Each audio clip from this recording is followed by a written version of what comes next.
All right, everybody. Wait. We're missing something. Usually I'm the one who's missing. Where the fuck is Mike? Don't worry. I got my stuff. I got some things Jesus Christ. for the episode. Here we go. Stuff and things. Brought to you by Island Sportworks. Thanks, Tyler.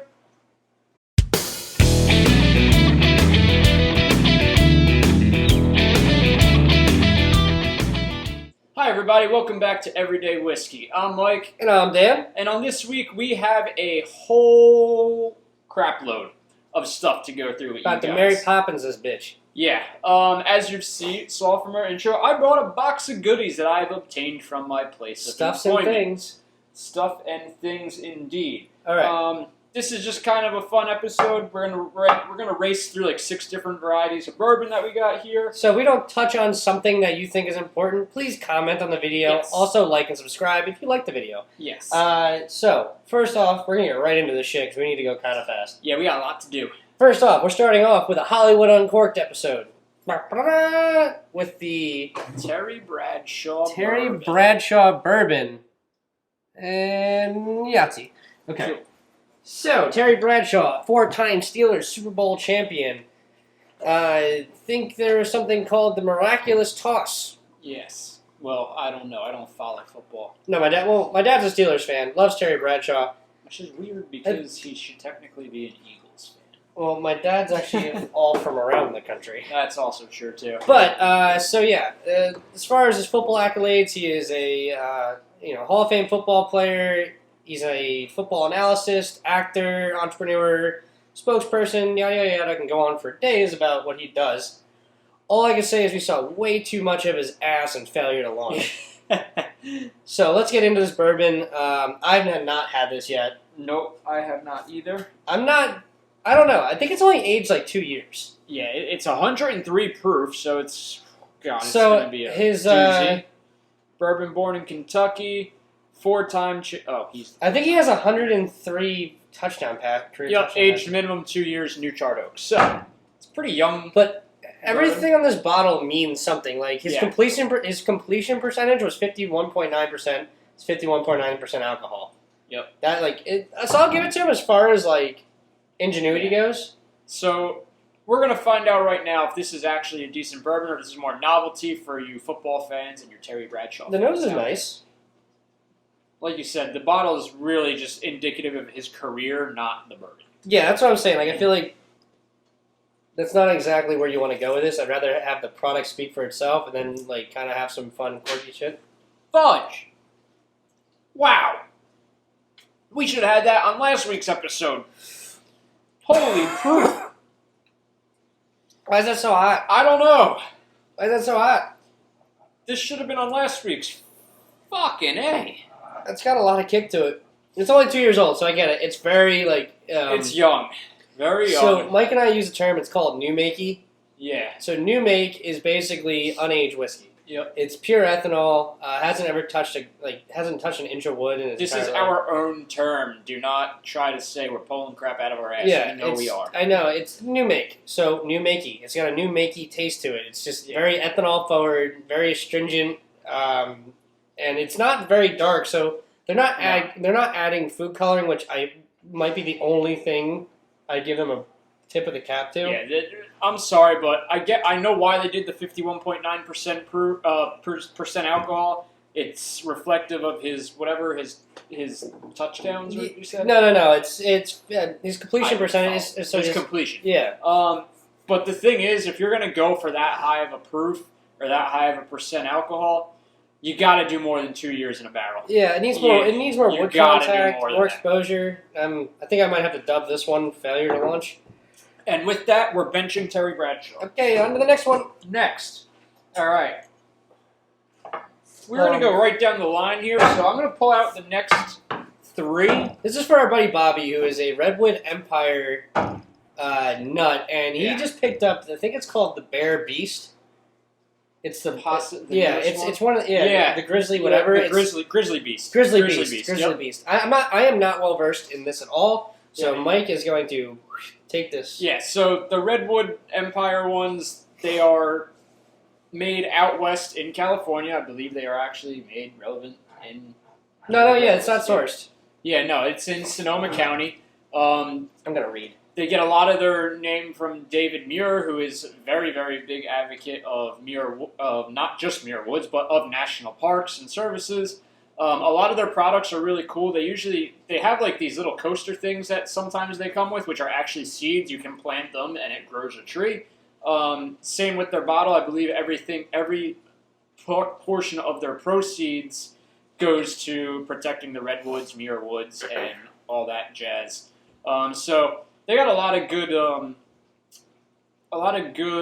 What's the word I'm looking for? Not karma, but they got a good story behind them and a good cause. They have a very good cause behind them. If you want to hear the stories, they're all in the back of the bottles, which are honestly we're like. not going to read them all. And I'm an environmental science. I was an environmental science major, so this is all very fascinating to me. Yeah.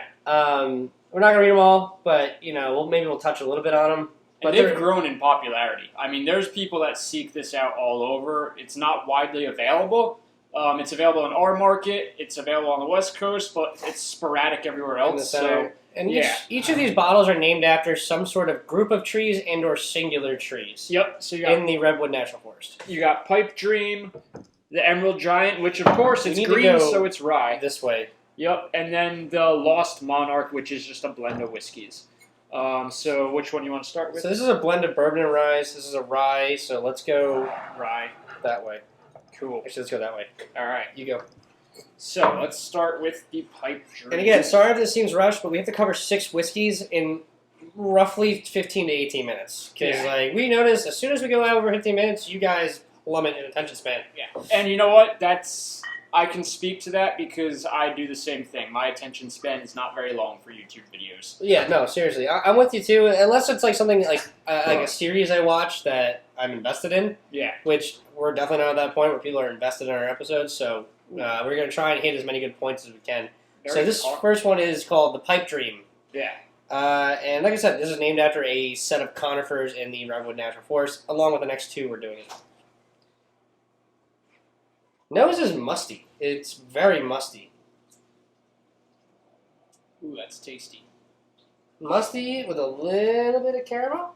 Yeah, definitely caramel on the nose. 100%. It's bright though, citrusy. Very bright. Young though. It's like 3 years, right? Mm-hmm. Again, this is kind of like we're not having some Bradshaw influence here, but like no. It's a little hot, but very well balanced, which I really do think, like, Redwood Empire, like, just from reading this bottle, like, it seems like that's their goal, is balance and complexity. Yeah. And I'm not calling this complex, but is really well balanced. Dude, this smells like dill pickle. Dude, dill pickle. It's not MGP, but dill pickle. Wait till you taste it. Dude, more dill pickle. Yeah. Dill pickle all the way. Dill. A lot of dill spices. This might as well be like Lil and Dill here, fucking. Yeah, there's a lot of dill in that, but it's good. I enjoy this. I really enjoy this. Smooth sipper. I can see why this is very. All right, I'm not gonna say I can see why it's the most popular because we didn't try this one yet, but I can see why people gravitate towards. Because this one you can from the first 2, you can literally say that's dill pickle. Like you can pick out the flavors better. Yeah. And people I think I always call this the bland syndrome. Yep. Where in bland you can pick out the flavor notes so well in it that people gravitate towards it, even if it's not the best. Yeah. Just because it's easy to pick apart. This one is same thing. It's super easy to fucking tell what's going on here. Yeah, I like that a lot. That's very good. Really good. Well, and now here we go, the rye, which, as everyone who's been watching our videos the past month or 2, you know that me and Dan are becoming very fond of rye. I really do love rye. It's fun to hold. Ow, that was almost bad, wasn't it? Yeah, that hurt. It's fun to play with, honestly, and just cocktails, old fashions. Blending, I'm a big fan of rye as far as what it can do. And every rye seems to differentiate a lot more distinctly than, let's say, your bourbons and your regular bourbons and whiskeys do. I feel like every rye is very unique, whereas a lot of bourbons sometimes they could start to blend their flavors all kind of are reminiscent of a very similar thing. Mm-hmm. I've noticed much more diversity in ryes. Now this is rye bread or rye seed. You get a little bit of dill, but not a lot of dill. No, definitely this is heavier on the rye. It's a light nose though, very light nose. Now this is my favorite out of all three. Off the first sip, easily for me. Yeah. This has a little. This is very sweet, so it has a little too much sweetness for me. Where this is very well balanced. It's very well balanced. A little peppery. Little pepper. Which you should get out of a rye. A rye should have a little spice in there. Just like that Russian marbled rye. It's real nice. And like I said, all these aged 3 years, this is a really level playing field as far as like a side-by-side sampling. It's dry. It's definitely drier than the other two. See, I'm not... I think this was the most dry. Yeah. This is second. This was a little... Like I said, this had the biggest mouthfeel. Sweeter, yeah. This finish is very clean, too, though. It doesn't really leave any residual. To wrap up Redwood Empire, I'm going to use 2 words. No frills. No frills. Yeah. No frills. Solid product. Yeah, I like these a lot. All right. Maybe we'll do another episode where we go a little more in depth, but this is just what I had in my box of surprises. Next, we got a Pinhook. Pinhook, first time appearance on the show. Yes. This is another one, again, we will do another episode with, especially when we get more, because Pinhook is very, very... There's a lot of product out there. Yeah, they got a lot of product, and it's very in-depth. I will give you a brief synopsis based from the back of the bottle, because this really sums it up as to what Pinhook is overall. Every year, Pinhook releases new bourbons and ryes that showcase the best attributes of their barrels. After meticulous barrel selection and blending, we find the perfect proof for each expression, giving the vintage a character as unique as the thoroughbred on the label. So basically, in layman's terms, what that means is every single year, this is going to be different. The proof's going to be different.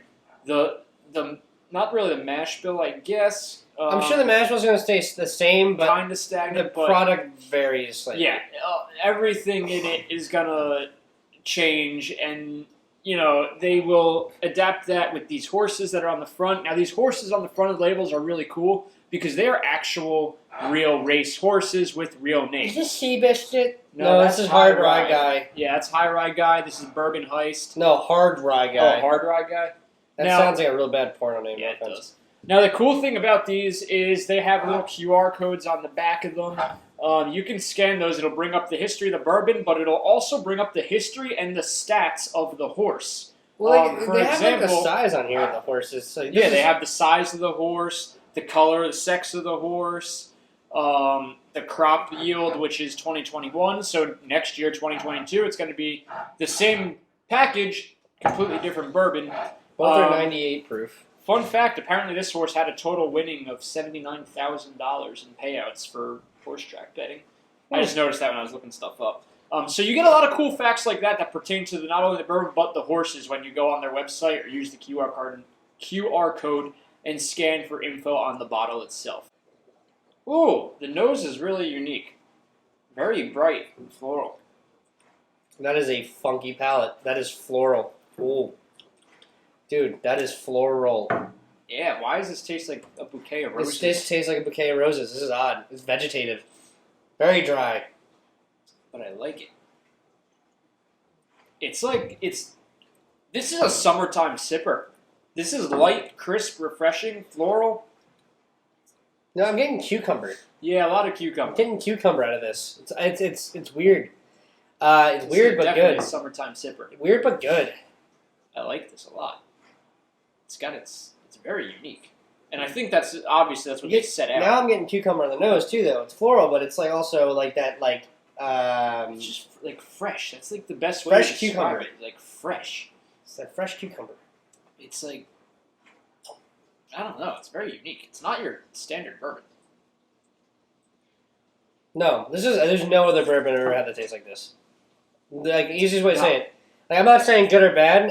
I don't know how to like categorize this in my brain because it's like the 3 words I could describe this is light, fresh, and crisp. I like that. So we're gonna end on that's it. Light, fresh, and crisp. Like All right. It almost quenches your thirst. And this was a fresh crack. So here's the Pinhook Rye. Yeah, it's pretty much fresh. All right. So We got wax residue. Fuck, you missed your mouth. That's not how you taste bourbon. now you taste bourbon. Dump it on the chair. Dump it on the chair. It's fine. Chair drinks first. Chair drinks first. He said it's fine. Or maybe it's a she. She said it's fine. This one is I don't know. It says C for sex. I don't know what that means. Again, that's what I mean. Like everything. Color charcoal. They got sex. Very specific C. I don't know. stuff. They got the hand size of the horses. This 16.3. 16.3. This is 16. For anyone. See, this is very herbal. This like kind of smells like. You ever smell like herbes de Provence? What the fuck is that? It's a I French. smell soap. It's a French seasoning, and it's very, very herbal. It's like licorice, dill pickle, and like a little bit of thyme. And That smell like dial for men soap. I'm getting herbes de Provence. He's getting soap. So let's pass the nose here. Like this smells like it almost smells like Irish Spring, honestly. Now, I'm still not feeling 100%, so this is fun. It's whatever for me. I don't know. There's not much going on. Yeah, I'm like, whatever. Yeah, The bourbon had like some real nice notes to it. Yeah, the bourbon is very distinctive, very different than other bourbons on the market. This one's like, it doesn't really taste that much like a rye. It's like, it's light. It's musty a little bit. A little. I'm saying like barnyardy, maybe. I don't know. It's very light. It's For me, like, pass on the rye. I'm not going to pass because it's bad. I'm just going to pass because It's not even bad. I just don't know. It's like there's it's lackluster kind of. Bourbon though, buy that bourbon. Yeah, bourbon's fucking phenomenal. Buy that Definitely bourbon. get that. But like, I don't feel comfortable saying that because what if next year it's That's the whole Totally different. problem here. But we just did 6 brands. We did 2 full brands, 1 Hollywood Uncorked. Hopefully you guys like and a this. partial brand? And a partial brand. Seen. I want to say this is their core, but we're still Yeah, missing there's really some no from the core. No, there is. We're just missing some of the core. Yeah, so it's just. I don't know. I really like the bourbon. The rye. Love the bourbon. I don't care about the rye. It's whatever. I don't. 2021 bourbon to be exact. Yeah. That's So the one. Pinhook 2021 bourbon. Yes. So, which means next year you should be able to find it one more time with a silver and/or gold wax top in the vertical. But other than that, you'll never find this one again, technically. This is so this is so confusing. And this is the reason I don't own any Pinhook shit because I don't know what I'm doing. Yeah. And it's confusing. Trading card game. Yeah, like I don't want to play Yu-Gi-Oh when I'm trying to buy fucking bottles. Like I know. I just, regardless, doesn't matter. But that's their shtick, so. That's the shtick. But like I said, early episode I mentioned liking, subscribing, and commenting. Do that, Please. please. In that order, probably. Whatever you want to do. I don't really care. So we're gonna say Redwood Empire, awesome. Yes. For the price, well balanced, no frills. Great. Pinhook, super confusing, not sure how it works, but the 2021 bourbon's really good. Terry Bradshaw, try again. Yeah, go back to football or just retirement. Try again, I don't know. Retire from everything, please. Just don't. But everybody have a great week. Drink responsibly, drink safe. And if you're watching this day after Thanksgiving, happy belated Thanksgiving. Happy Turkey Day, bitch.